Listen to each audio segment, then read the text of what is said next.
We're going to begin tonight with developing news in Palo Pinto County. This is a story we've been covering for the past hour or two. Right now, crews are battling a 5-alarm fire near Highway 180 and Artie Bell Road. It is growing at an extremely fast rate. We just heard from the Texas A&M Forest Service. They said it's gone from 30 acres to 2,500 acres in a matter of hours. Authorities have now shut down parts of Highway 180 as first responders race to contain it.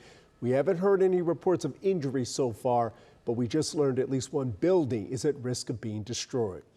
Crews have also been battling a house fire about 15 miles south of Fort Worth. We're hearing 2 people may have been injured so far in Burleson, but we're still working to confirm that and get more details on how it started. And a massive fire broke out earlier this afternoon at a scrapyard in Midlothian. It burned about half an acre and created a heavy plume of smoke that covered several parts of the city. Crews are still working to extinguish it and douse any hot spots right now. I want to bring in Chief Meteorologist Pete Delkus. Boy, Pete, the heat not making it any easier on them right now. No, it's not, Chris. We had a record high today of 109. We had a record high yesterday of 109. And here's the Palo Pinto fire, the Ross fire, 2,500 acres, as you mentioned, Chris. It's only 5% contained. We have another one in Parker County. It's the Cutton fire, 13 acres. Fortunately, that's 95% contained, but not completely contained. Then we have one in Wise County, 60 acres. There's no containment on that, 0% contained. We have one down in Hamilton County, the Rio Escondido fire, 800 acres, 0% contained. When you look at these temperatures, 107 Dallas, 108 in Fort Worth, 108 in Decatur, 109 in Graham, 107 in Meridian, 105 in Stephenville. I mean, everybody's in the triple digits. These are the air temps. These are not the heat index values or anything like that. And then you throw in the humidity.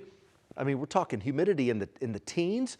And we haven't had measurable rainfall at DFW in 40 days.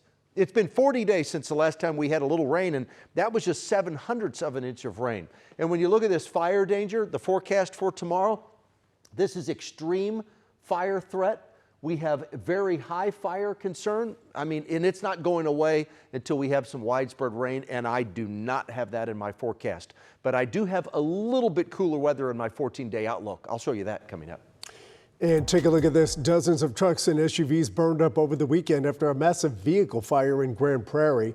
Brittany Costello spent the day working to find out how it started and how those flames were able to spread so quickly. Calls are dispatched to the Grand Prairie Fire Department no matter the temperature outside. Texas summers are hot. Battalion Chief Jeremy Ashcraft says Sunday was no different. I think it was 109 yesterday. A call for a grass fire quickly turned into a 1-alarm fire on Avenue J near Great Southwest Parkway. There are 2 burned vehicles behind me, but Grand Prairie Fire says more than 40 vehicles in total burned yesterday. It happened behind this commercial property. Firefighters quickly got a hand on it, despite the heat. Guys just get exhausted faster. There were no injuries or reports of exhaustion. There could be a reason why. This is the cooling table. Grand Prairie sends relief crews on hot days, but one person in particular is paying special attention. Well, this is active cooling. To the heat. This is just an ice down towel. You've got to take care of your star players. His name is Gabriel Carrion. This is an air truck. One of 3 Air One operators.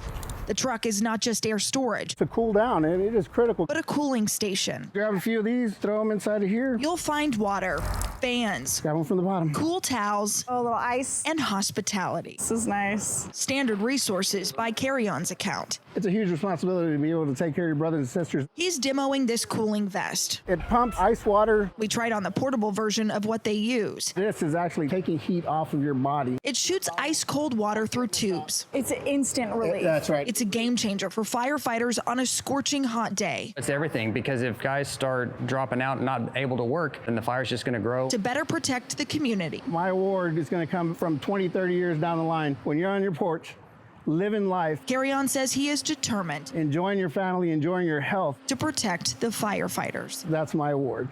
In Grand Prairie, I'm Brittany Costello. Wow, I don't think I've ever seen that cooling vest that Brittany just showed us there.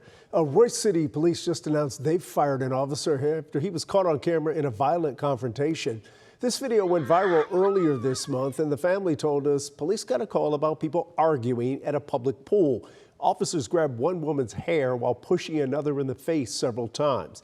The Royce City PD told us they placed one officer on leave, and now the department has fired him for violating departmental standards, policies, and procedures.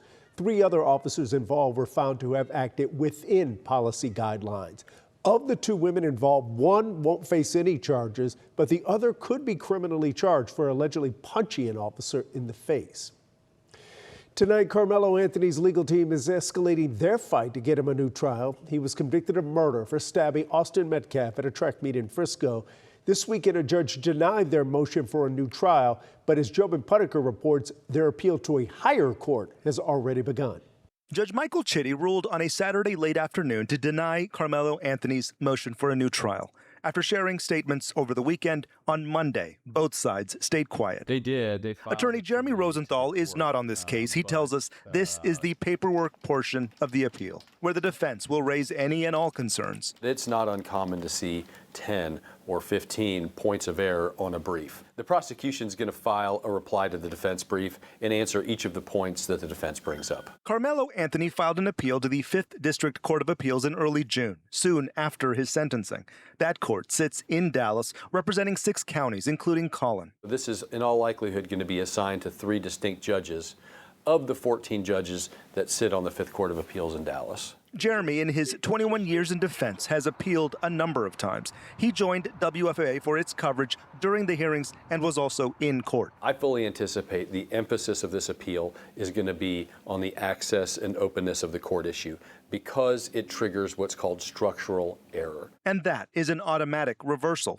The gentleman's agreement between parties during the trial will likely also be in the appeal. The defense will have to show how the breakdown of that agreement hurt Anthony's defense. Judge Chitty's order is brief. We asked what many are asking for the judge's full reasons for denial. It's better for the prosecution and for the judge, if he wants to have his ruling upheld on appeal, to say less. If time were not an issue, he would certainly be required to show his math. Again, this is the paperwork portion of this case. It is a long process, and Carmelo Anthony will remain in prison while that process happens. In McKinney, I'm Jobin Puttiker.